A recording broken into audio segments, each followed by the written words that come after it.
ભારતના અનેક રાજ્યોમાં ભારે વરસાદની સ્થિતિ વચ્ચે રાજસ્થાનથી ભયાનક વિડીયો સામે આવ્યો છે। પર્વતીય વિસ્તારોમાં આવેલા પ્રસિદ્ધ સુંધા માતાના મંદિરે આબ ફાટ્યા જેવી સ્થિતિ સર્જાઈ હતી, જેના લીધે જાણે કોઈ મોટો ધોધ વહેતો હોય તેવા દ્રશ્યો જોવા મળ્યા હતા।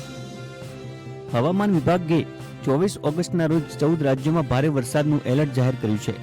પર્વત પરથી વહેતા ધોધમાં 5 પ્રવાસીઓ વહી જતા તંત્રની ચિંતા વધી ગઈ હતી।